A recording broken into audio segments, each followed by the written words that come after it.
Welcome in, Knights. Today we are talking about the game that might save Bungie's reputation. Now, the games that they sell themselves on are Halo and Destiny. And there's been so many Halo flops, many consider the first and the third to be the best, and the rest of them to be kinda mid, if not terrible. Then Destiny came into the picture, and they use a formula of just make shooting feel good. And it honestly worked wonders. Cade 6 was pure gold, and then came Destiny 2. Hey, Destiny 2, what do you bring to the table? Oh god, why? Why did you just delete content people paid hundreds for? What? Why did you kill Cade? There's no likable NPCs anymore.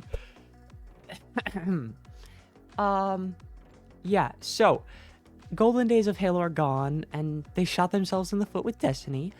So they announced a new game to compete with Arc Raiders and Escape from Tarkov, and they called it Marathon.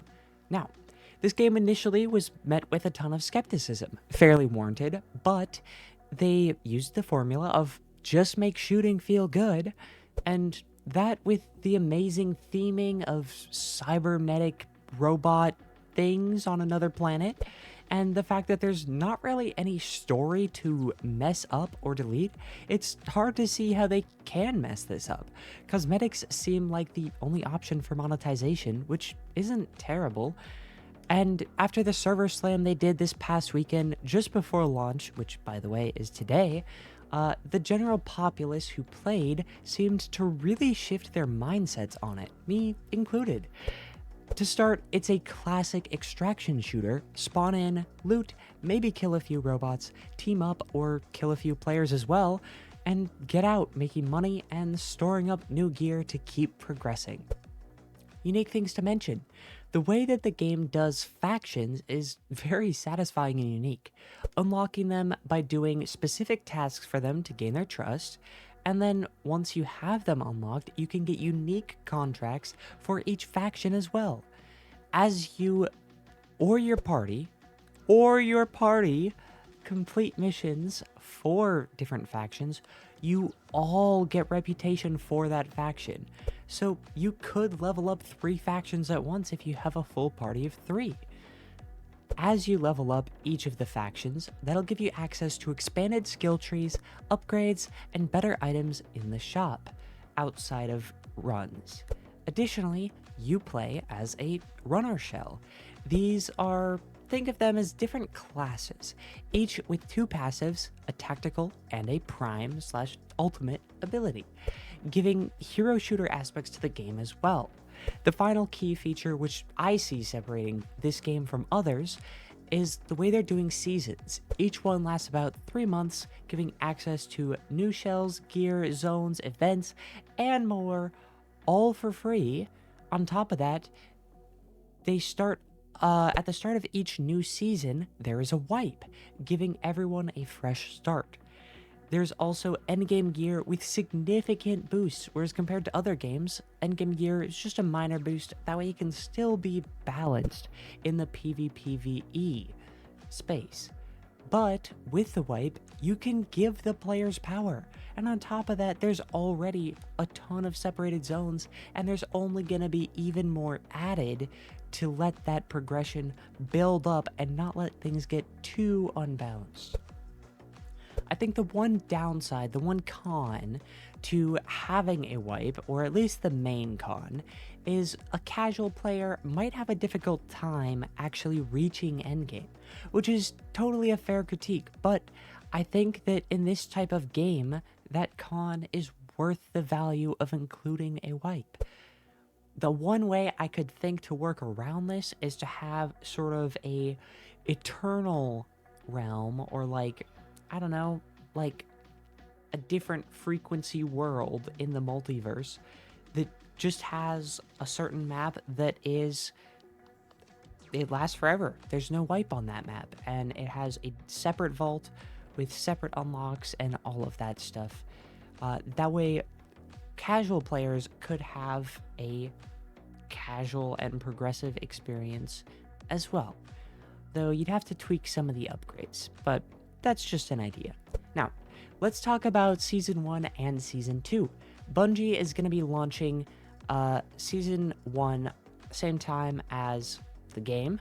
And they're also giving us a teaser on the first 2 seasons.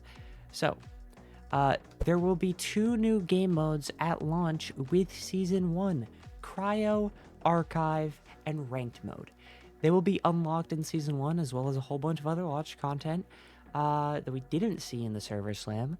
Complete factions, including the 6th, which is Sekiguchi Genetics, along with the complete launch runner shells, including Thief, and 3 launch zones, including Outpost, which unlocks the day after to give people time to build up on the first day, and 28 weapons, along with all of the upgrade opportunities to pretty much craft and perfect your own perfect build by the end of the season, with earnable cosmetics. Now, in Season 2, they will be adding a nighttime version of the Dire Marsh map, as well as a new runner shell, new weapons, upgrades, and new systems like the Cradle, which is a system designed to give you more shell customization, such as weaknesses and strengths. Now, on top of all of this, both as a gamer and a creator, there's another set of good news, that there is a ton of free cosmetics available in regular Twitch drops. There's been Twitch drops on the Server Slam, there will be Twitch drops today and continuing for the first week. And then on the 16th or 15th, it'll be up on screen now, there is even more Twitch drops planned. That is amazing news because 1, it helps out streamers, and 2, it gives players free cosmetics, and free cosmetics are always fun to get. Now, with all this amazing news, the good gameplay, positive feedback from the community over the Server Slam, I can say that I'm very excited and hopeful. I think this game is really good where it's at, and that was in the Server Slam. And if it pulls through and doesn't do some crazy psycho monetization tech that we haven't ever seen before, I think this might actually have a chance at redeeming Bungie's reputation. Maybe not entirely, but it would put them on the right path. Now, I can't wait to play this game with you guys over on Twitch, and I'd love to hear your thoughts on the game. If you're going to play it, any ideas you have about the game or speculations, I would love to have some cool conversations down in the comments. If you liked the video, be sure to drop a sub. That way you can come back, see more videos. And definitely keep an eye out for the next video where we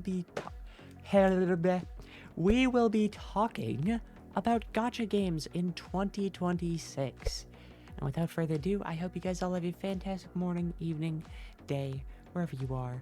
And be sure to hold your sword tight, bake some bread, and have a fantastic time. See you all in the next one. Peace. Bye.